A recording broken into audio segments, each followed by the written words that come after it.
தலைமை வகித்து சிறப்பித்துக் கொண்டிருக்கிற பெருமதிப்பிற்குரிய ஐயா விஜி சந்தோஷம் அவர்களே, இத்திரைப்படத்தின் இயக்குனர், தயாரிப்பாளர் பெருமதிப்பிற்குரிய ஏஜே பாலகிருஷ்ணன் அவர்களே, வாழ்த்துரை வழங்கி இந்நிகழ்வுக்கு சிறப்பு சேர்த்திருக்கிற இயக்குனர் திரு ஞான ராஜசேகரன் ஐஏஎஸ் அவர்களே, அண்ணன் வி சேகர் அவர்களே, திரு எட்வின் அவர்களே, திரு கலைச்சோழன் அவர்களே, தனலட்சுமி அவர்களே, பாடினி அவர்களே, குணா அவர்களே மற்றும் பாலசுப்ரமணியன், ஜெய்சங்கர், உதயகுமார், கொட்டாச்சி உள்ளிட்ட இத்திரைப்படத்தில் பங்கேற்ற கலைஞர்களே, திரளாக கூடியிருக்கிற தமிழ் சொந்தங்களே, உங்கள் அனைவருக்கும் என்னுடைய பணிவார்ந்த வணக்கத்தை தெரிவித்துக் கொள்கிறேன். பெயர்கள் விடுபட்டிருந்தால் பொறுத்தருள வேண்டுகிறேன். அனைவருமே நேர நெருக்கடியில் நிற்கிறோம். நானும் இந்த நிகழ்வை முடித்துக்கொண்டு வெகு தூரம் திருமண வரவேற்பு நிகழ்வுக்காக செல்ல வேண்டும். நம்முடைய ஐயா விஜி சந்தோஷம் அவர்களும் ஒரு வரவேற்பு நிகழ்ச்சிக்கு செல்ல வேண்டும் என்கிற ஒரு பதற்றத்தோடு அமர்ந்திருக்கிறார். எனக்கு முன்னர் பேசிய அனைவரும் திருக்குறளை பற்றியும் திருவள்ளுவரை பற்றியும் மிக ஆழமாக நுட்பமாக பல்வேறு கருத்துக்களை நம் முன்னால் எடுத்து வைத்திருக்கிறார்கள். இயக்குனர் அவர்கள் ஏற்கனவே 2 படங்களை தயாரித்து இயக்கி வெளியிட்டிருக்கிறார். ஒரு படத்தின் பெயர் காமராஜ், இன்னொரு படத்தின் பெயர் காந்தி, வெல்கம் பேக் காந்தி என்று 2 மாமனிதர்களின் வாழ்க்கை வரலாற்றை திரைப்படமாக தயாரித்த பெருமைக்குரியவர். இந்த திரைப்படத்திற்கு ஒரு மாறுபட்ட கோணத்தில் சிந்தித்து பெயர் சூட்டியிருக்கிறார். காமராஜ் காந்தி என்று பெயர் வைத்தவர் இந்த திரைப்படத்திற்கு திருவள்ளுவர் என்று பெயர் வைத்திருக்கலாம். ஏன் அப்படி வைக்கவில்லை என்று நான் யோசித்து பார்த்தேன். இதற்கு திருக்குறள் என்று அவர் பெயர் சூட்டியிருக்கிறார். கருத்தியலுக்கு முக்கியத்துவம் தர வேண்டும் என்கிற பார்வை அவரிடத்தில் மேலோங்கி இருப்பதாக நான் பார்க்கிறேன். திருவள்ளுவரை விடவும் அவர் முன்வைத்த வாழ்வியல் மிகவும் முக்கியத்துவம் வாய்ந்தது. எனவே திருக்குறள் என்றே இதற்கு பெயர் வைப்போம் என அவர் முடிவெடுத்திருக்கலாம் என்று நான் நம்புகிறேன். இந்த பார்வை பாராட்டுதலுக்குரியது. இந்த சிந்தனை போற்றுதலுக்குரியது. தனி நபரை முன்னிறுத்துவதை விட அவர் சொன்ன கருத்தியலை முன்னிறுத்த வேண்டும், உயர்த்தி பிடிக்க வேண்டும், வெகு மக்களிடம் கொண்டு போய் சேர்க்க வேண்டும் என்கிற பார்வை. நம் காலத்தில் சமகாலத்தில் வாழ்ந்து மக்களுக்கு தொண்டாற்றி பெரும் தாக்கத்தை ஏற்படுத்திய ஆளுமைகள் பெருந்தலைவர் காமராஜர், மகாத்மா காந்தியடிகள். ஆகவே அவர்களை முன்னிறுத்துவது இன்றைக்கும் தேவையானதாக இருக்கிறது. ஆனால் 2000 ஆண்டுகளுக்கு முன்னால் தோன்றியவர், வாழ்ந்தவர் திருவள்ளுவர். இதில் என்ன ஒரு உண்மை நாம் உணர்ந்து கொள்ள வேண்டிய உண்மை என்றால், திருவள்ளுவர் என்கிற பெயர் திருக்குறளை எழுதியவர் என்பதற்கு ஆதாரமில்லை. அவர்தான் எழுதினார் என்பதற்கு ஆதாரமில்லை. அந்த நூலை எழுதியவர் பெயர் இதுதான் என்பதற்கு ஆதாரமில்லை. அவருடைய பிறப்பு, அவருடைய வாழ்க்கை பற்றி நாம் கேள்விப்படுகிற அனைத்தும் அவ்வப்போது அறிஞர் பெருமக்களால் முன்வைக்கப்பட்ட கருத்துக்களே தவிர காமராஜரை போல உறுதிப்படுத்தப்பட்ட ஒரு வரலாறு அல்ல. காந்தியடிகளைப் போல இந்த தேதியில் பிறந்தார், இந்த தேதியில் வாழ்ந்தார், மறைந்தார் என்று சொல்லுகிற உறுதிப்படுத்தப்பட்ட தரவுகள் எதுவும் இல்லை. இப்போது நம்முடைய ஆட்கள் திருவள்ளுவர் எந்த சாதியாய் இருக்கக்கூடும், எந்த மதமாய் இருக்கக்கூடும் என்றெல்லாம் ஆராய்ச்சி செய்கிறார்கள்.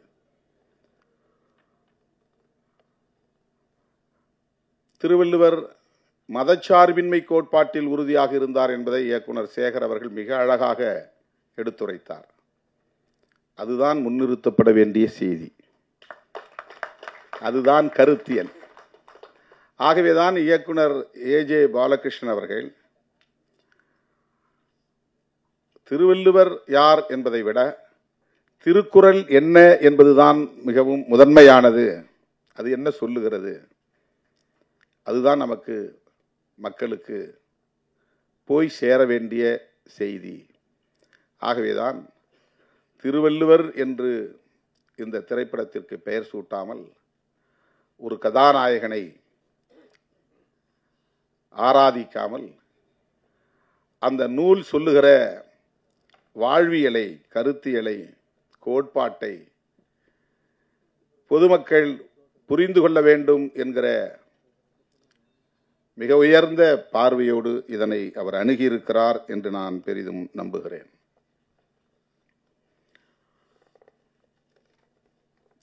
ஆயிரத்தி 1812 ஆண்டுதான் முதலாக இது அச்சுக்கு வந்தது என்ற தரவுகள் நமக்கு கிடைக்கின்றன. அப்படி என்றால் ஒரு 200 ஆண்டுகளுக்கு முன்னர். அதற்கு முன்பு வரையில் இது அச்சில் வரவில்லை, ஓலைகளில் இருந்தது. ஓலைகளில் இருந்த திருக்குறளை அன்றைய சென்னை மாகாணத்தின் அதிகாரியாக இருந்த எல்லிஸ், பிரபு எல்லிஸ் துரை,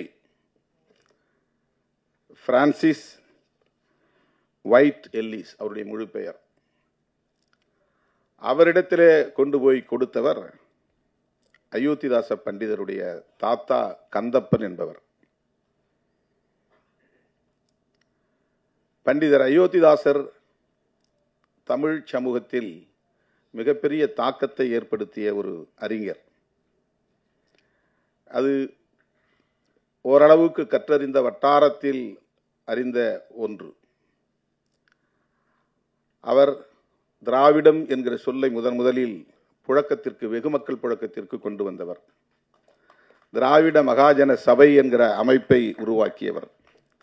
தமிழ் பௌத்தம் என்கிற கருத்தியலை வடித்தவர். அவருடைய தாத்தா கந்தப்பன். அவர்தான் தன் வீட்டில் பரணில் இருந்த ஓலைச்சுவடிகளை கொண்டு போய் எல்லிஸ் துரையிடம் கொடுத்து அவர் அதை படித்து அதை அச்சுக்கு கொண்டு வந்தார் என்று வரலாற்று தரவுகள் நமக்கு கூறுகின்றன. இன்றைக்கு கமல்ஹாசன் அவர்கள் பேசிய ஒரு பேச்சுக்கு பெரிய எதிர்ப்பு கர்நாடகாவில்.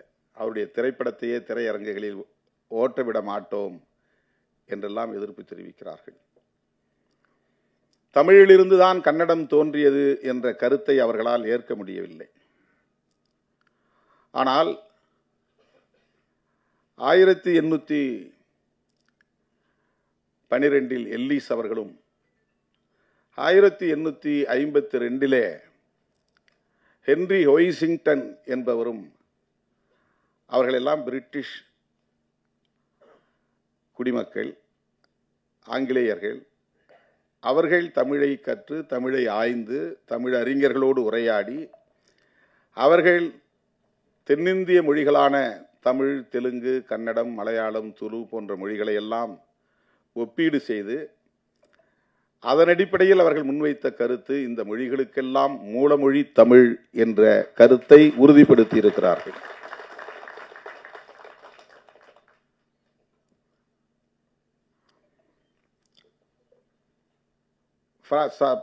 எல்லிஸ் அவர்கள் வாழ்ந்த சமகாலத்தில் வாழ்ந்தவர் தான் அந்த ஹென்றி ஒய்சிங்டன் என்பவரும். அவருக்கு பிறகுதான், எல்லிஸுக்கு பிறகு 40 ஆண்டுகளுக்கு பிறகு 1856 கால்டுவெல் திராவிட மொழிகளின் ஒப்பிலக்கணம் எழுதுகிறார்.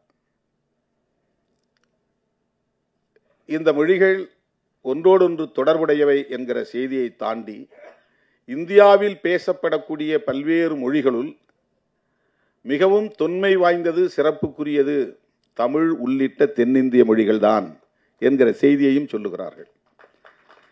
அந்த காலத்திலே பாலி மொழி இருந்தது, அந்த காலத்திலே சமஸ்கிருதம் இருந்தது. இன்றைக்கு பாலி மொழியை பேச யாரும் இல்லை. புத்தரே பேசிய மொழி பாலி மொழி என்று அறியப்படுகிறது. இப்போதைக்கு அது பேச்சு வழக்கிலே இல்லை. சமஸ்கிருதம், சான்ஸ்கிரிட் இன்றைக்கு பேச்சு வழக்கிலே இல்லை. அந்த சமகாலத்தில் தோன்றிய அல்லது அதற்கு முன்பு தோன்றிய வரலாற்று தரவுகளை கொண்ட தமிழ் மொழி இன்றைக்கும் உயிர்ப்போடு இருக்கிறது. உலகம் தழுவிய அளவில் வலிமை பெற்றிருக்கிறது. புதுமையை உள்வாங்கி இருக்கிறது. தமிழ் மொழிக்கு உள்ள சிறப்பு தொன்மையும் புதுமையும் இணைந்த ஆளுமை மிக்க ஒரு மொழி.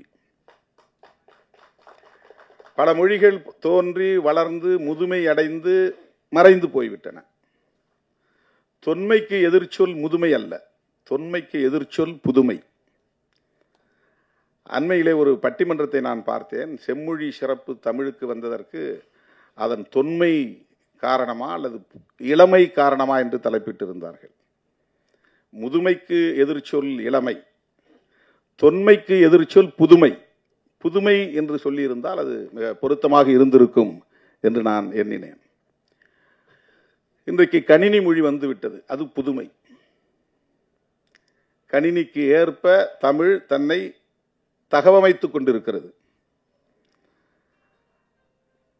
அந்த அளவுக்கான செறிவை பெற்றிருப்பதால், செம்மை அடைந்திருப்பதால் அது செம்மொழி.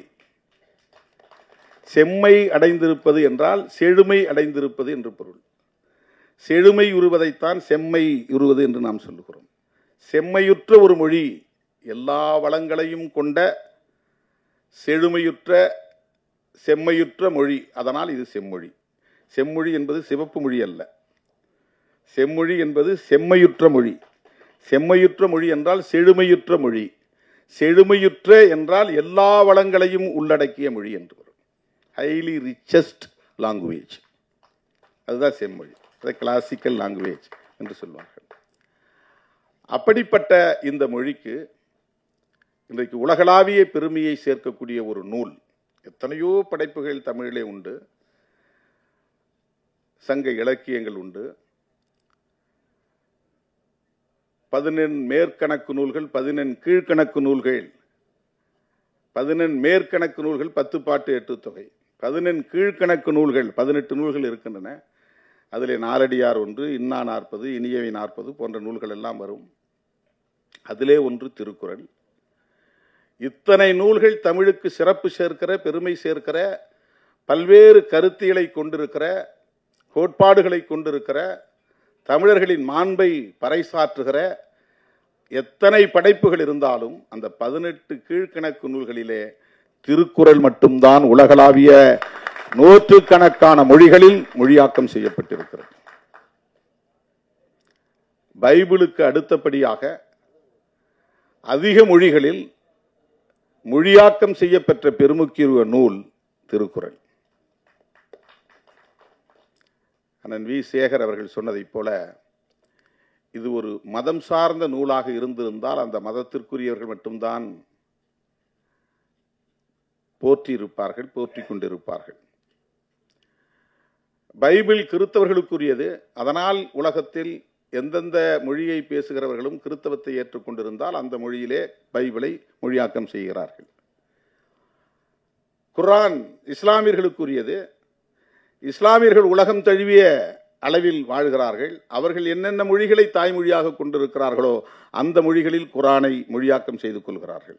அதனால் அனைத்து பிற மொழிகளிலும் மொழியாக்கம் செய்ய வேண்டிய தேவை வருகிறது இஸ்லாமியர்களுக்கு.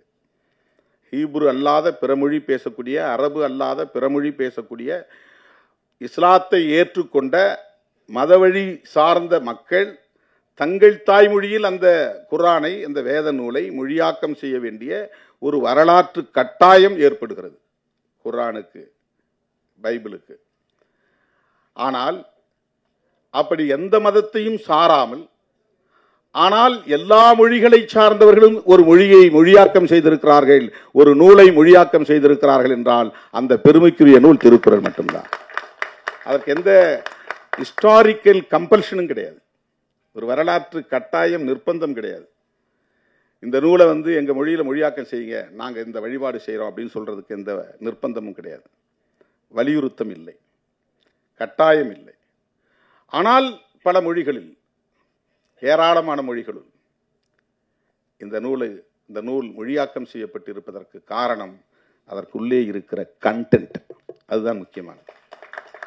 உள்ளே இருக்கிற கருத்து உலகமெங்கும் இருக்கிற ஒட்டுமொத்த மாந்தர்களையும் வழிநடத்துவதற்கான வாழ்வியலை சொல்லுகிற நூல். அதற்கு எந்த மதச்சார்பும் கிடையாது. ஒரு செக்யூலர் டெக்ஸ்ட், மதசார்பற்ற கருத்தியலை கொண்ட ஒரு நூல். அப்படிப்பட்ட இந்த பெருமைக்குரிய நூலை இந்தியாவின் தேசிய நூலாக அறிவிக்க வேண்டும் என்பது நம்முடைய கோரிக்கை.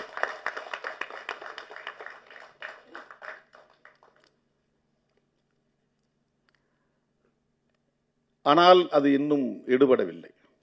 நம்முடைய குரல் இன்னும் வலுவாக ஒலிக்க வேண்டிய தேவை இருக்கிறது. நாம் தமிழர்கள் என்கிற உணர்வால் இதை சொல்லவில்லை, நாம் மனிதர்கள் என்கிற உணர்வால் இதை சொல்லுகிறோம். அதுதான் முக்கியமானது. அந்த மொழி சார்பு கூட திருக்குறளுக்கு இல்லை. நாங்கள் தமிழர்கள், எங்கள் மொழி மேலானது, உயர்ந்தது என்கிற அந்த சார்பு நிலை கூட திருக்குறளுக்கு கிடையாது. அதனால் எங்கள் மொழியில் எழுதப்பெற்ற நூல், எனவே இதை தேசிய நூலாக்க வேண்டும் என்று நாம் கோரவில்லை. எங்கள் தாய்மொழியில், தமிழ் மொழியில் படைக்கப்பெற்ற நூல், அதனால் தமிழர்களாய் இருக்கிற நாங்கள் கோரிக்கை வைக்கிறோம் என்று சொல்லவில்லை. இது மனிதகுலத்துக்கே பொதுவான நூல், உலக பொதுமறை. அப்படித்தான் திருக்குறளை நாம் முன்னிறுத்த வேண்டியிருக்கிறது, உயர்த்தி பிடிக்க வேண்டிய ஒரு பார்வை நமக்கு வேண்டும். அந்த பார்வை நம்முடைய இயக்குனர் ஏஜே பாலகிருஷ்ணன் அவர்களுக்கு இருக்கிறது என்பதை நம்மால் உணர முடிகிறது. அதனால்தான் இந்த திரைப்படத்திற்கு திருக்குறள் என்று அவர் பெயரிட்டிருக்கிறார், தலைப்பிட்டிருக்கிறார். இதுவே அவருடைய சிறப்பு என்பதை சொல்லி இந்த அரிய வாய்ப்பை எனக்கு வழங்கிய அண்ணன் இயக்குனர் ஏஜே பாலகிருஷ்ணன் அவர்களுக்கு நன்றி கூறி முடிக்கிறேன். நன்றி, வணக்கம். ஞான ராஜசேகரனும் பாலகிருஷ்ணன் சாரும் அண்ணன் திருமாவும் பிஜேபி ஐயா இருக்கிற இடத்தில் நம்மளெல்லாம் பேசுறதுக்கு நம்மளாம் ஒரு துரும்பு தூசி. அதை நான் பதிவு பண்ணிக்கிறேன். ஏனென்றால் இந்த உலகத்தினுடைய உழைப்பு எப்படி மிகப்பெரிய ராஜ்யமாக நீங்கள் ஆக்க முடியுன்றதுக்கு எடுத்துக்காட்டு பிஜேபி குரூப்பு. அந்த அவங்களுடைய வரலாறை ஒவ்வொருத்தனும் படிச்சுட்டாலே நீங்கள் வாழ்க்கையில் எந்த இடத்தில் எப்படி முன்னேறணுன்றதை நீங்கள் கண்டுபிடிச்சிக்கலாம். இன்னைக்கு இருக்கிற ஒரு ரேடியோ, ஒரு டிவி தெரு தெருவாக போய் விற்று இன்னைக்கு ஷோரூமாக இன்னைக்கு யாரெல்லாம் வச்சுருக்காங்களோ அவங்களுக்கெல்லாம் முன்னோடி அவங்க தான். அவர் திருவள்ளுவருடைய சிலையை உலகம் பூரா வைக்கிறாருன்றது நம்ம வாழ்க்கையில் அதாவது ஒன்று வைக்க முடியுமா? அப்படி ஒரு மாமனிதர் இருக்கிற இடம் இது. அதே மாதிரி இன்றைக்கு இருக்கின்ற அரசியல் தலைவர்களில் மிகச்சிறந்த தலைவரும் மிக வலிமையான தலைவரும் எல்லாருக்குமான தலைவருமாக இருக்கின்றவர் அண்ணன் திருமாவர்கள். அவர் இருக்கிற அங்கே பாருங்க, நான்லாம் 99ல் தஞ்சாவூரில் பூச்சி மருந்து ரெப்பாக ஒர்க் பண்ணிகிட்டு இருப்பேன். வில்லேஜாக போய் விவசாயிகளுக்கு மருந்து எழுதி கொடுக்கறது, அவங்க வயலை பார்க்குறது, அதில் பூச்சி விழுந்துருக்கும், குருத்து பூச்சி, அடுத்தது இலை சுருட்டு புழு, அல்லது பருத்தியில் நிறையா பூச்சி வரும். இந்த மாதிரியெல்லாம் விவசாயிகளுக்கு எழுதி கொடுப்பாங்க. ஒவ்வொரு வில்லேஜ்லேயும் அத்திமீறு அடங்க மறு இந்த மாதிரி எழுதி அண்ணன் பேரை தான் எழுதியிருக்கோம். நான் சொல்கிறது 97, 98, 99. நான் மிரளுவேன். ஒவ்வொரு வில்லேஜ்லேயும் அது இருக்குங்க. இப்படி எப்படி போய் அங்கே இளைஞர்கள் மத்தியில் வில்லேஜில் ரீச் ஆகினாருன்னு எனக்கு மிகப்பெரிய ஆச்சரியமாக இருக்கும். அப்படி ஒரு தலைவர் இருக்கிற இடம் அது. அதே மாதிரி பாலகிருஷ்ணன் சார், நான் என்னன்னு கேட்டிங்கன்னா அவர் உளவுத்துறை அதிகாரின்னு தான் சொல்லுவேன். சார், நீங்கள் இயக்குனராக இருக்கிறதுங்கிறது மறைமுகமாக ஏதோ ஒரு வேலை இங்கே செஞ்சுக்கிட்டு இருக்கக்கூடாது அப்படின்னு இருக்கீங்க இங்கே. ஆனால் நீங்கள் எந்த உளவுத்துறைக்கு அதிகாரி? நீங்கள் அது வந்து ரஷ்ய உளவுத்துறையா, ராவா அல்லது மொசார்டா அப்படின்னு கேட்டுக்கிட்டே இருப்பேன் நான். ஏன்னா எனக்கு அவரை பார்த்தா ஒரு இயக்குனருக்கான எதுவுமே இருக்காது, மிகச்சிறந்த ஒரு பண்பாளருக்கான ஒரு இதுவாக தான் இருக்கும். எதுவுமே வந்து அதாவது நிறைகுடம் தளம்பாது நடுக்கடல் வந்து அலையடிக்காதி மாதிரியே இருப்பார். அவர் எல்லாருக்கும் இடம் தருகின்ற மாபெரும் மனிதர் அவர். அதே மாதிரி அண்ணன் வி. சேகர் அண்ணன் எங்களுக்கெல்லாம், அதாவது நீங்கள் வந்து சேகூரா, பிடல் காஸ்ட்ரோ, மூலதனம் இப்படிலாம் புத்தகங்களை நாங்கள் வந்து கொஞ்சம் கொஞ்சம் படித்தாலும் எங்கள் இயக்குனர் சங்கத்தில் அதிகம் அதை பற்றி பேசினவர் அவர் தான். ஆனால் அதிக குடும்ப படங்களை எடுத்தவர். ஆனால் அவர் பேச்சில் சாமானிய மக்களுக்கும் அதாவது உழைக்கும் மக்களுக்குமான அந்த உரை தான் எங்களுக்கு கொடுத்துக்கிட்டே இருப்பார். அப்படி ஒரு இயக்குனர் இருக்கிற இடம். அதே மாதிரி இந்த படத்தினுடைய கேமராமேனை சொல்லணும், எடுக்கும்போது அப்படி தெரியவே இல்லை. சின்ன பிள்ளைக்கு உடம்பு பூரா அறிவுன்னு வாங்கல்ல, அந்த மாதிரி ஒரு எட்வின் வந்து பிரமாதமான ஒர்க்கு பண்ணியிருக்காரு இந்த படத்தில். எனக்கு ஆச்சரியமாக இருந்தது. ஏன்னா எடுக்கும்போதே ரெடிங்கன்னு எடுத்துடுறாரு. ஆனால் இதில் பார்க்கும்போது அது டிஏயாக இருக்கட்டும், டெக்னிக்கல் ஒர்க்காக இருக்கட்டும், பிரமாதமாக இருக்குது. குறிப்பாக இவர் வந்து தமிழ் சினிமானுடைய மிகப்பெரிய இயக்குனராக வந்துடுவார். ஏன்னா எவன் ஒருவன் பெண்களை அழகாக காட்டுறானோ மிகப்பெரிய கேமராமேன் ஆகிடுவாங்க. இதில் நடிச்சிருக்கிற பெண்களுக்கெல்லாம் என்னுடைய மனமார்ந்த நன்றி வணக்கங்க. ஏன்னா இந்த ஜாக்கெட் இல்லாமல் நடிக்கிறது இருக்குல்ல, ஐயோ கிழவிங்க கூட வராது. நாங்களும் இப்போ போய் மதுரை, ராமநாதபுரம், அது பிறகு நான் தேனியெல்லாம் போயிட்டோம். அந்த கிழவிங்க 50 வயசு 60 வயசு கிழவிங்க வரும்ல, 60 வயசு கிழவி, அம்மா நீங்களாம் அந்த காலத்து பெண்கள்மா ஜாக்கெட் இல்லாமல் ஐயோ நான் வரமாட்டாங்க. ஆனால் இந்த படத்தில் அத்தனை பேரும் அந்த கேரக்டரை உணர்ந்து, அந்த கேரக்டருக்கு நம்ம இப்படி இருக்கணும்னு நினச்சி அது வந்து நடித்தது இருக்குல்ல, உங்களுக்கெல்லாம் இந்த தமிழ் சினிமா ரொம்ப கடமைப்பட்டிருக்குமா. ரொம்ப, அதாவது ஒரு பெண் வந்து ஸ்லீவ்லெஸ்ல அவங்க விருப்பப்பட்டு போவாங்க, கம்மியான உடை கூட போட்டு போவாங்க, நம்ம சொன்னால் கேட்க மாட்டாங்க. அதுவும் சினிமாவில் ரொம்ப அவங்க ஒரு 50-100 பேர் நிற்போம் இல்லையா, அப்போ அந்த உடை அவங்களுக்கு ரொம்ப பார்த்துக்கிட்டே இருப்போம் இல்லையா, அதுக்காக நினைக்கிறேன். பட் நீங்கள்லாம் மனப்பூர்வமாக நடிச்சிருக்கீங்க, என்னுடைய அன்பான வாழ்த்துக்கள். அப்புறம் குறிப்பாக இதில் இசை வந்து ரொம்ப அருமையாக இருக்குது. ராஜா அவரை பற்றி சொல்ல வேண்டியதில்லை, இசைஞானியை பற்றி. இந்த படத்துலையும் அதாவது இளையராஜா மட்டும்தாங்க பெரிய படத்துக்கும் இசையமைச்சவர், சின்ன படங்களுக்கு இசையமைச்சர். இன்னைக்கு இருக்கிற பெரிய எந்த இசையமைப்பாளரும் சின்ன படங்களுக்கு பண்ண மாட்டாங்க, ஏன்னே நம்மளுக்கு புரிய மாட்டுது. ஆனால் இசைஞானி மட்டும்தான் அந்த காலத்திலேருந்து இந்த காலம் வரைக்கும், அது பெரிய படமானாலும் சரி சின்ன படம், அதுக்காகவே அவர் கையெடுத்து கும்பிடலாம். தமிழ் சினிமா வந்து 30 வருஷம் அவராலே வாழ்ந்தது. என்ன, அவருக்கும் என்னுடைய மனமார்ந்த நன்றிகள். அடுத்தது வேற யாரையாவது விட்டனா இல்லை, இந்த மேடையில் இவங்கெல்லாம் இருக்கும்போது நானும் இருந்தது எனக்கு பெருமையாக இருக்குது. இன்னொன்று, இதில் நக்கீரன்னா ஒரு சின்ன கேரக்டர் தான். அது நக்கீரன்ற கேரக்டர் பெருசு, ஆனால் இதில் நான் சின்னதாக தான் பண்ணியிருக்கேன். ஏனென்றால் பாலகிருஷ்ணன் சார் மட்டும் கிடையாது, நக்கீரன் வந்து கடவுளை பார்த்து கேள்வி கேட்டான். ஏன்னா திருக்குறள் வந்து ஒரு அறமான நூல். இப்போ தொல்காப்பியம் இருக்குன்னு வைங்க, தொல்காப்பியத்தினுடைய முதல் இது இன்பம், அதுக்கு பிறகு தான் அறம், அதுக்கு பிறகு அந்த திருக்குறள் தான் அறத்தை முதல்ல வைக்கிறான். ஆத்திச்சூடி அறஞ்செய்ய விரும்புன்றான். ஆத்திச்சூடி என்பது என்ன, சிறுவர்களுக்கும் இளைஞர்களுக்கும் நற்பண்புகளை சொல்வது ஆத்திச்சூடி. அதனுடைய முதலே அறம் செய்ய விரும்புன்றா கல்வி. அப்ப அதற்கான நூல் இது. இப்ப என்ன இருக்காங்க, திருமகன் இருக்காங்க, அவர் வந்து ஒரு ஹீரோவாக இருக்கணுங்க. அரசியல் ஒரு சில வருடங்களுக்கு முன்னாடி இவரை வச்சு சீல் ஷூட் பண்றாங்க. உங்களுக்கெல்லாம் ஞாபகம் இருக்கான்னு தெரியல, கொஞ்சம் சீனியர் பத்திரிகையாரே தெரியும்.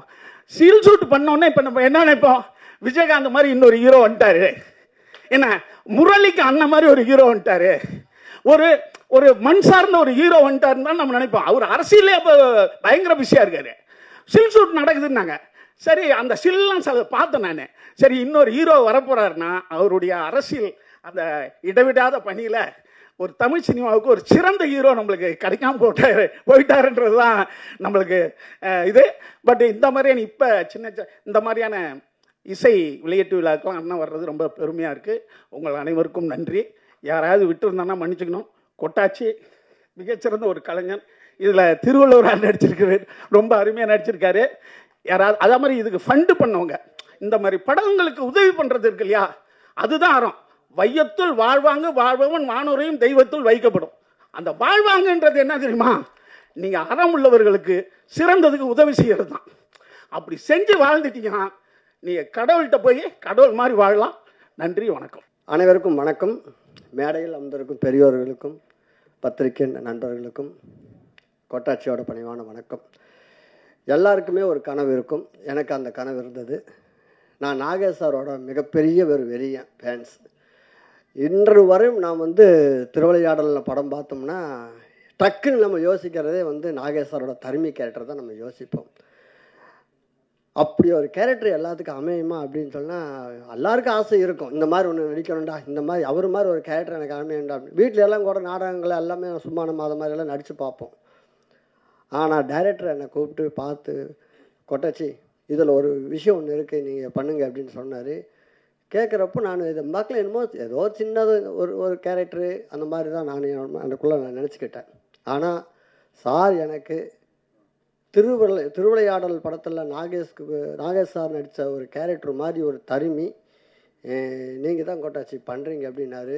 என்னால் அதை இவனுக்கவே முடியல. உண்மையாக இது அப்படின்ற அளவுக்கு நான் மறைச்சு போயிட்டேன். அப்பேற்பட்ட ஒரு கேரக்டர் எனக்கு கொடுத்துருக்காரு. ஆனால் அதில் ஃபுல் அண்ட் ஃபுல் அவர் எல்லாரையும் வயிறு ஒழுங்க சிரிக்க வச்சுருப்பார். இதில் மனசில் நிற்கிற மாதிரி எனக்கு ஒரு கதாபாத்திரம் கொடுத்துருக்காரு. இதுக்கு டைரக்டருக்கு இப்படி ஒரு கேரக்டர் கொட்டாச்சிக்கு புதுமையாக கொடுத்ததுக்கு சார் மனமார்ந்த நன்றிகள் சார். கண்டிப்பாக இந்த படம் எல்லாருமே பாட புக்குலேயும் நம்ம வழிபோக்குலேயும் யாரோ ஒருத்தர் சொன்னதுலேயும் பஸ்ஸுலேயும் இந்த மாதிரி ஒவ்வொரு குரலாக தான் நம்ம பார்த்துருப்போம், படிச்சிருப்போம், அப்படியே போயிருப்போம். ஆனால் இப்படி ஒரு படமாகவும் ஒரு பாடமாகவும் நாம் இந்த படம் மூலமாக எல்லாம் நிறையா விஷயங்கள் நம்ம தெரிஞ்சுக்கலாம். இது இன்றைக்கி ஜெனரேஷனுக்கும் அடுத்த வரப்போகிற எத்தனையோ ஜெனரேஷனுக்கும் குழந்தைகளுக்கும் போய் இந்த படம் கண்டிப்பாக சேரும். குடும்பத்தோடு கொண்டு போய் எல்லாரும் படம் பார்க்க வேண்டிய படம் என்ன படம்னா அது திருக்குறளாக தான் இருக்கும். அதுக்கு இந்த படம் நாங்கள் பார்த்துட்டோம். அதனால தான் நான் இவ்வளோ பெருமையாக நம்ம சொல்கிறோம். இந்த மாதிரி ஒரு படம் இல்லை, இது ஒரு பெரிய ஒரு காவியம். இப்படி ஒரு காவியத்தில் நான் இருக்கிறது ரொம்ப பெருமைப்படுறேன். இந்த படம் கண்டிப்பாக எல்லாம் தியேட்டரில் போய் பாருங்கள். இந்த படத்தை பெரிய லெவலில் கொண்டு போய் மக்கள்கிட்ட சேருங்க. இந்த மாதிரி படங்கள் தான் ஓடணும். இந்த மாதிரி படங்கள் ஓடணும்னா அதுக்கெல்லாம் நீங்கள் தான் காரணமாக இருப்பீங்க. நன்றி, வணக்கம். இந்த மேடையில் இப்படி ஒரு தூரம் எனக்கு வாய்ப்பு கொடுத்ததுக்கு மனமார்ந்த நன்றிகள் சார். வணக்கம் சார். அனைவருக்கும் வணக்கம். அதாவது குரோசவா சொல்லுவார் ஒரு மோசமான திரைக்கதையை கொண்டு போயிட்டு நல்ல படத்தை எடுக்க முடியாதுன்னு சொல்லுவார். இதுக்கான திரைக்கதையை தான் இதோட சவாலான விஷயமா இருந்தது. அதை செம்பூர் ஜெயராஜ், காமராஜ் அவர் தான் பண்ணார். அவர் ஒரு திராவிட இயக்க போராளி. இந்த படம் உருவான கதையை ரொம்ப சுருக்கமாக சொல்லுறேன், ஏன்னா நேரம் ஆயிடுச்சு எல்லாம். ஆமாம். ஸோ அவர் முதல்ல கதையை எழுதினார். அதுக்கு முன்னாடி திருக்குறளே படமாக பண்ணுங்கன்னு ஒரு ஆள் வேண்டுகோள் வச்சார், ஒரு பெரிய பொறுப்பாக வச்சார். இது எப்படி 1330 எப்படி படமாக்க முடியும் அப்படின்ட்டு. அப்போ எங்களுக்கு முன்னுதாரணமாக இருந்து கலைஞருடைய குறளோவியம், எதை ஓவியமாக பண்ண முடியுமோ அவர் அதை புத்தகமாக போட்டாங்க. அப்போ அதுலேருந்து நாங்கள் எது காட்சிப்படுத்த முடியுமோ அந்த குறள்கள்லாம் எடுத்துக்கிட்டு திரைக்கதை உருவாச்சு. அதுக்கப்புறம் இந்த படத்துக்கான பணம் பார்த்திங்கன்னா அது அதன் போக்கில் வந்தது. இது என்ன, அதாவது இதில் எந்த சிரமமும் எனக்கு இல்லை. வாழ்க்கையில் பல விஷயங்கள் அதன் போக்கில் தான் அது நிகழும். நான் அப்படி தான், நான் ஒரு இறை நம்பிக்கை உள்ளவனும் அந்த மாதிரி கூட கிடையாது. எல்லாமே சரியாகவே அமைஞ்சது. வள்ளுவர் பாத்திரமேற்ற பையனாக இருக்கட்டும், வாசுகி அவங்க ரொம்ப எளிமையாக சிம்பிளாக வந்திருந்தாங்க. இவங்க தான் நடிக்கணும் அப்படின்னு நினச்சோம். அப்புறம் படம் செட்டு போட்டோம்.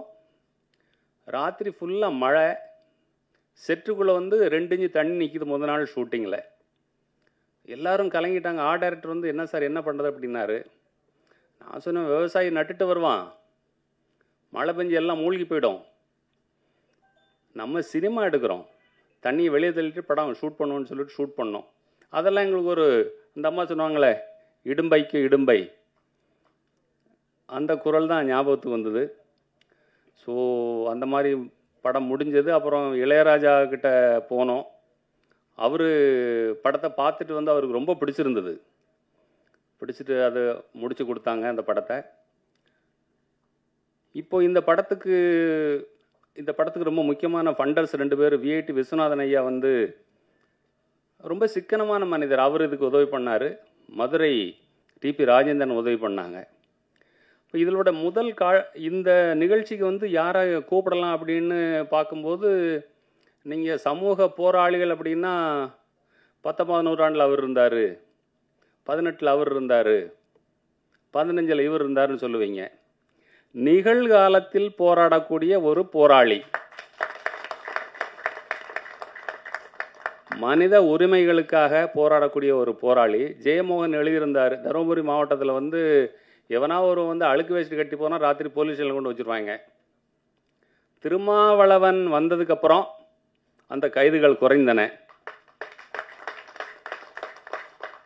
அவர் செல்ல வேண்டிய உயரம் வந்து இன்னும் அதிகமாக இருக்குது.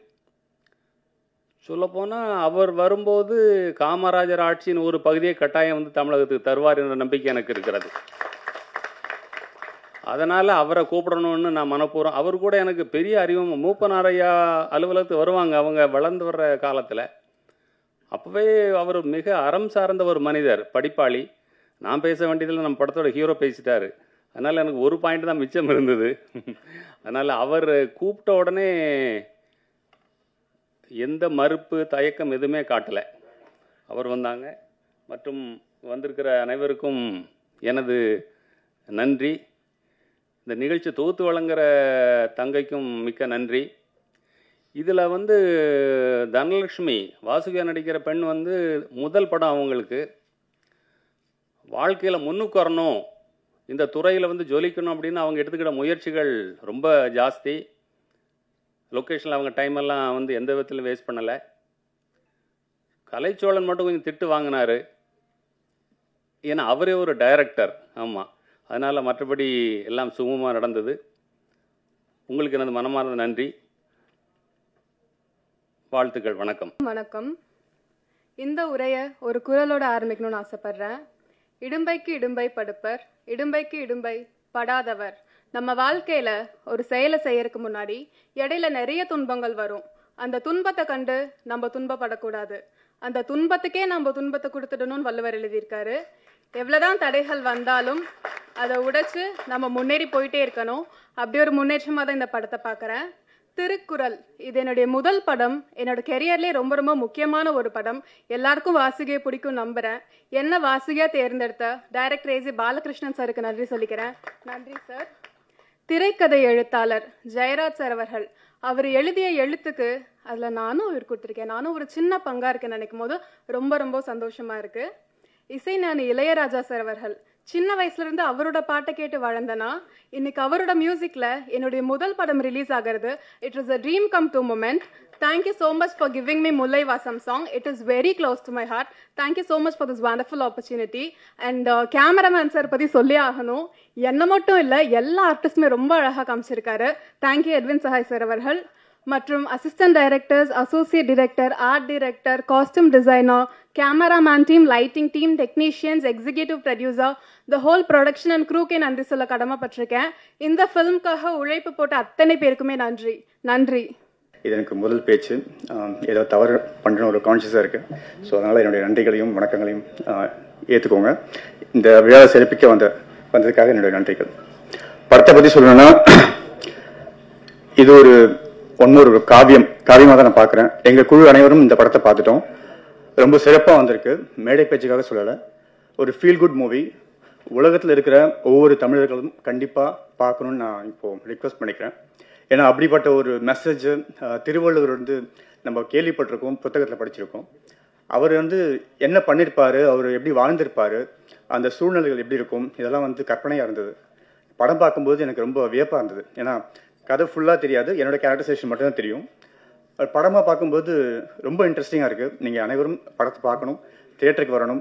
தமிழர்கள் மட்டும் இல்லாமல் உலகத்தில் திருக்குறளும் திருவள்ளுவரும் தெரிஞ்ச அனைவருமே இந்த படத்தை ஒரு முறையாக பார்க்கணும். என்னோடய தாழ்மையான வேண்டுகோள். பத்திரிகை நண்பர்கள், ஊடக நண்பர்கள் அனைவருக்கும் நன்றி. இந்த படத்தை கொண்டு போய் மக்கள்கிட்ட சேருங்க, சினிமா விரும்பிகள்கிட்ட சேருங்க. So that's all about it. Thank you so much Guna Babu. நன்றி. அண்ட் எங்களோட டீமில் உழைச்ச எல்லாத்துக்குமே நன்றி. உதயகுமார் அண்ணா, ஜெயராஜ் அண்ணா, மகேஷ் அண்ணா and Edwin sir, editor Vinod, முக்கியமாக இளையராஜா சார். என்னுடைய வாழ்க்கையில் முதல் படம் ஹீரோன்னு சொல்கிறத விட ஒரு லீட் ரோல். லைக் படம் பார்த்தீங்கன்னா தெரியும். இளையராஜாவோட மியூசிக்கில் பண்ணுறதுன்றது ஒரு அபூர்வமான விஷயம். எனக்கு அது அமைஞ்சது. ரொம்ப நன்றி சார். சார் சீரியஸ்லி ரொம்ப thanks sir. Thank you so much.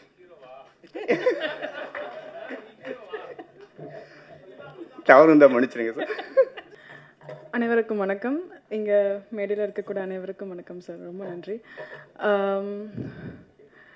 இந்த திருக்குறள் மூவி வந்து எனக்கு ஃபர்ஸ்ட் டைம் அவங்க அப்ரோச் பண்ணப்போ ஐ வாஸ் லைக் ரியலி எனக்கு இப்படிப்பட்ட ஒரு படைப்பில் நான் ஒரு பார்ட்டாக இருக்க போகிறேன்னா அப்படின்ற ஒரு கொஸ்டின் மார்க் தான் இருந்துச்சு. அதை நான் எப்படி பண்ண போகிறேன், அந்த கேரக்டர் நான் இதில் வந்து பவளக்கொடி அப்படின்னு சொல்லி ஒரு கேரக்டர் பண்ணியிருக்கேன். It's a beautiful character.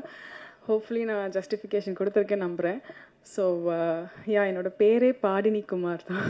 So Tamil பேர் வச்சுருக்க தமிழ் பேசக்கூடிய நடிகைனா என்னை கூட்டிகிட்டு வந்து திருக்குறள்ன்ற தமிழ் மூவியில் என்னை போட்டதுக்கு எனக்கு ரொம்ப டைரக்டர் சாருக்கு ரொம்ப நன்றி சார்.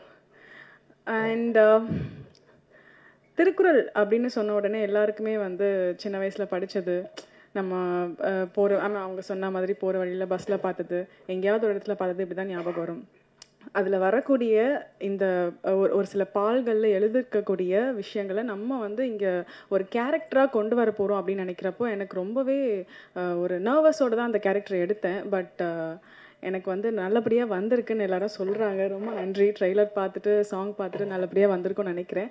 இந்த படத்தை நீங்கள் வந்து தேட்டரில் வந்து கண்டிப்பாக பாருங்கள், எங்களை சப்போர்ட் பண்ணுங்கள். ரொம்ப நல்லா இருக்கும் படம். அவ்வளோதான்.